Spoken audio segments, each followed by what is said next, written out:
Scary stalkers caught on camera. Brittany Morrow, a family vlogger, posted a video to her YouTube channel in 2019 describing an incident that had happened to her and her husband. While her and her husband were driving around town, they realized that a vehicle seemed to be following them. This guy has been following us for an hour. At first, they weren't sure and thought that they were just being paranoid, until her husband took a few turns and the vehicle continued to stay close to their tail. Hurry, babe, because he's turning around too. He turned around too. This is when Brittany got out her camera to start filming the car, while her husband called the police. The police told Brittany and her husband to stay on the phone and keep driving until they could get a police car out to intercept the vehicle. In the video, you can see how frightened Brittany is because her children are also in the car with her and her husband. Finally, the police arrived, stopped the vehicle, and talked to the driver. Brittany was told by police that the driver had said that he was following them because he saw them in his neighborhood and thought that they looked suspicious. Let's talk about that creepy time in South Korea in which women stalked young women. Or were they men? So in South Korea, it's common to find isolated alleyways and corridors like you see behind me. Imagine that you are this young woman behind me. One day, you met up with a few friends, had some drinks, and are coming back home. On the way home, you have to go through these isolated alleyways and corridors. However, going back home, you get this eerie feeling. At first, you look back, and you notice that at a distance, there's a tallish woman behind you. It feels a little eerie, but it's a fellow woman, so you just go forward. You think she's gone, but it feels eerie, so you look back again. To your dismay, you find that she was taking the same path as you, which is not that common. Those of you who missed it, look at the picture. Now you, the young lady who's a lot closer to home, look back again, and there she is. But now that you have a closer look, something is really off. You look closely, and it's not a woman. It's a man. A tall man dressed as a woman. And for some reason, he's following you. Bravely, the young woman in this situation, once she figured out that this man was following her, confronted him. And he promptly stood there awkwardly and eventually left. Yeah, it's not very pleasant. Now let's go to situation number 2. Now South Korea is full of huge apartment complex neighborhoods where it's very easy to get lost in one, and it's also easy to be isolated in one. Now one day, a young lady was simply waiting in front of her apartment complex elevator trying to go up to her room. However, she had a very eerie situation, so she decided to go to the security office to play back the security footage of when she was in that apartment. What you see behind me is literally the girl going back to the security agency and playing back the footage. So like I said, one day this young girl was in front of the elevator at her apartment complex. However, behind her, she felt a presence. She looked to the side and she saw the figure you see right behind me. She immediately felt something was off and left ASAP. It was only after she saw the security footage that she realized it was a tall man who was arbitrarily next to her for some reason. At the scene, when she realized when this man was there, she immediately went outside. But look right behind me. He waited for her in the corner right there. When she wouldn't come back, he literally went up half a flight of stairs and waited for her. Here, the young girl is literally right outside, looking in to see if he's still there. It's crazy because this clip is literally the girl freaking out because she only found out after the fact. You can see the actual footage on my channel. Stay safe, guys.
Oh my gosh, have you heard this story?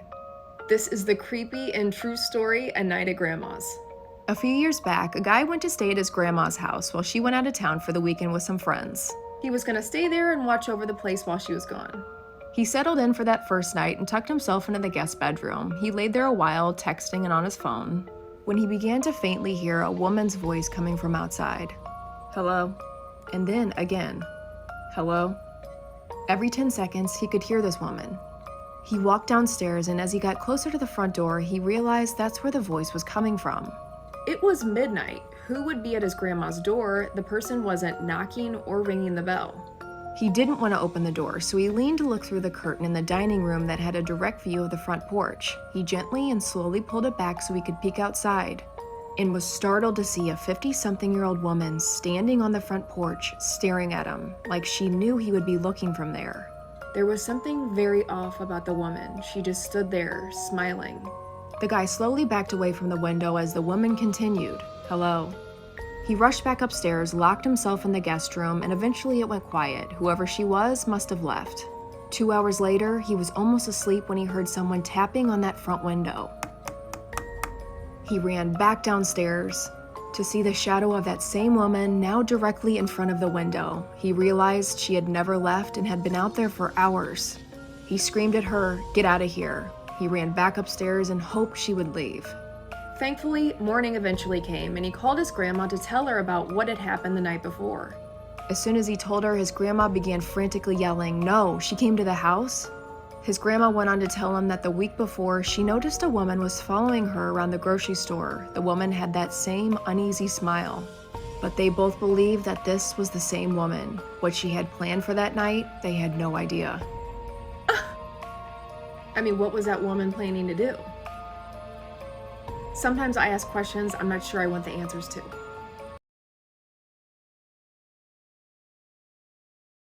I go to school in a big city that is one of the least safe cities in the US.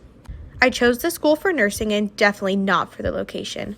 I live in a row house, that's what we call it anyways, off campus with 4 other girls. Cheaper and nicer than dorms, or so we thought. I guess you get what you pay for. We are all girls and sophomores in college. As you would guess, we go out and drink, come back and do things we don't remember. We had just started our rent in August. 2 floors plus an attic, which was padlocked by the owners. The house was great, amazing location to the school and work. I'm a CNA who works odd hours, and this is important for later. I started to notice my snacks were either half gone or completely gone. I was getting annoyed, but a house full of that many people, it's way too much work to figure out who ate what, so I ignored it. One of the girls I lived with had a boyfriend, and he would occasionally spend the night, leave clothes on the floor in the bathroom. So she asked us if we had picked up the shirt by accident and maybe thought it was ours, but none of us did. There was always water on the ground in the bathroom, and we had just thought, one of the girls is messy, doesn't know how to clean up after herself, she just gets out of the shower and doesn't use a mat. This bathroom is also where the attic was.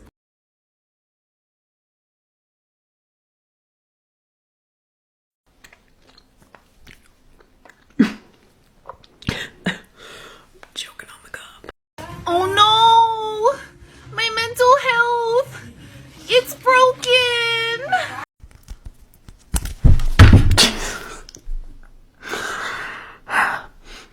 It's a slippery pickle.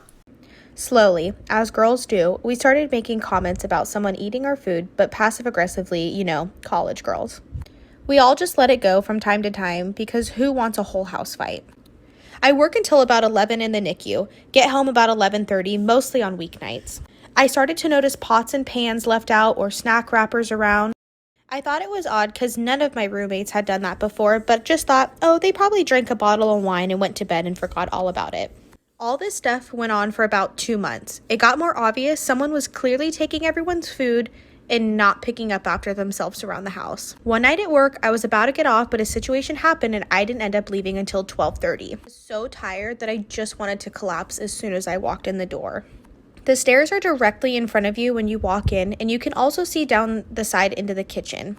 I walked in and saw someone in the kitchen, but was way too tired to say hi, thinking it could end in a 30-minute conversation, so I just went straight upstairs. When I got to the second floor, I noticed all of my roommates' doors were closed, which always means they're either in their room for the night or asleep, and I just got a weird feeling that something wasn't right.